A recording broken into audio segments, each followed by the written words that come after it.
but I I think I, I I've got a think question for Steve go and ahead. Brooks. So Brooks, you're a big bass guy, right?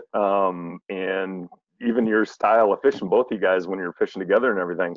So where did that kind of come from? Like Steve, you said you're a traditional, bait and jig guy for so long, but then it's obvious you guys have both kind of switched over to more of that casting, shallow, Mm-hmm. tournament hunt where bigger fish, right? I mean, that's Sure. kind of what I think we're seeing too with the old CWA and stuff. But so did it come from you, Steve? That attitude, or more Brooks being more into bass as a kid, I and think it's open your eyes up. Yeah, I think it's something we learned together, actually. I mean, we started out like when he was 10. I mean, we didn't cast all day when he was 10 years old by any stretch. I mean, we did a lot of trolling of cranks and pulling bottom bouncers and jigging a crawler or jigging a leech. And sometimes you just go to fisheries that dictate a different stance. And when you see some of those fisheries where, say, you have a lot of cover, walleyes are in cover, and the old folklore of walleyes hate the sun and walleyes are only on rocks and all of that old school fishing, which still works, absolutely, but it doesn't always transfer to every reservoir. So we would fish reservoirs that had a lot of cover, and you can efficiently get to those fish by fishing in, around, and on top of that cover, and you do it with a moving bait. I mean, you can't put a bottom bouncer through willows, and you can't put a bottom bouncer through super thick weeds. You have to fish what the cover allows. And the only way you can do that is by getting in it and casting it or dipping in it or what have you. And I think that was the change that led us to fish differently for walleyes. And Brooks can attest to this or not, but I think that casting mantra then led Brooks to be like, hey, I've been watching bass guys do this for forever, and college bass is coming around, and what a perfect fit. No, I definitely agree that we probably transitioned, more to the casting, more the, standing up all day and chuck and wind, kind of before I switched over to bass. So I wouldn't say, or switched over, but included that in my fishing.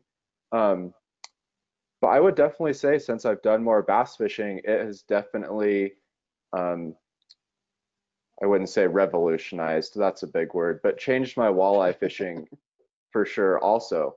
My dad was talking about some of the things that bass anglers do as far as having, 4 or 5 rods up on the deck and being efficient that way. That's something I do walleye fishing now.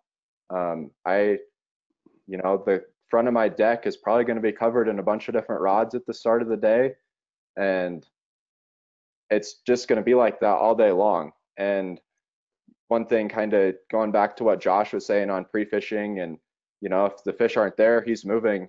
I guess I'm very different in the sense that I use my pre-fishing to basically decide location, and that's really all that I'm good with pre-fishing. Once I know where the fish are going to be, I mean, obviously they swim and they move, but I'm gonna fish an area that I'm confident in for quite a while. I'm gonna try different baits. I'm gonna try different presentations with each of those baits, and then once I feel I've been stubborn enough, or if I just don't have the confidence there anymore, then I'll move. But and another kind of comparison real quick between bass and walleye fishing. Bass guys troll too. They just do it a lot differently than walleye guys do. They don't have the 4 rod holders and they go down the lake. They do it, they're up on their electric motor and they're chucking and winding. But let me tell you, the professional bass guys move just as fast when they're up on their electric motor as walleye guys do when they're on their kicker motor. It's amazing. I had the opportunity to be a marshal for the Bassmaster Elite Series on Lake Oahe a couple summers ago. I sat in the boat for 2 different days with 2 different pros, and it's amazing when those guys, when they say they run their electric motor on 10 all the time, they are not kidding. When they asked Kevin Van Dam why he, runs his motor on 10 all the time, his answer was, well, because there's not an 11.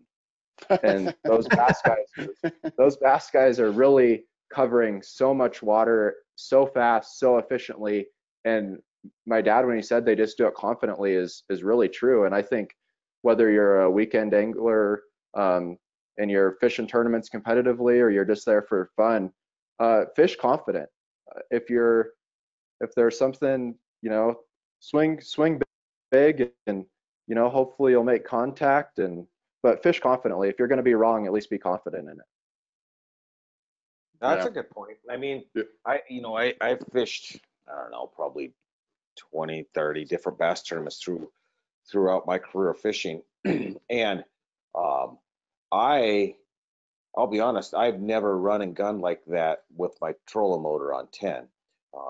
I would spot, hop, you know what I mean? But it sounds like that's a proficient way for them to be able to work an area. You know, I mean, and as long as they have confidence in it, they can work an area, really try to get the reaction strike to, or the reaction to the fish that they're finding that are aggressive in an area of fishing. Kind of like you mentioned, Brooks, not necessarily a spot, but a location is what you're looking for. And it sounds kind of like the takeaway, some of the bass guys probably do that looking at an area more, especially the pros that you went out with, is that they were working an area and they're working it very aggressively. Well, and you know what? I think what you both just said is the perfect comparison between old school walleye, new school walleye, which I think is closer to bass fishing. Is old school walleye, you would sit on a spot and make them bite. You're marking the fish, you're gonna make them bite. You're gonna drop down bait, you're gonna move it slow, you're gonna put a slip bobber on them. You're going to make them bite. Rolling through an area, when we're talking an area, right, Brooksy, we're probably talking an area that could be 2 miles long. Yep. Rolling through an area on 10, casting to the fish that are active, that want to bite. And I think that's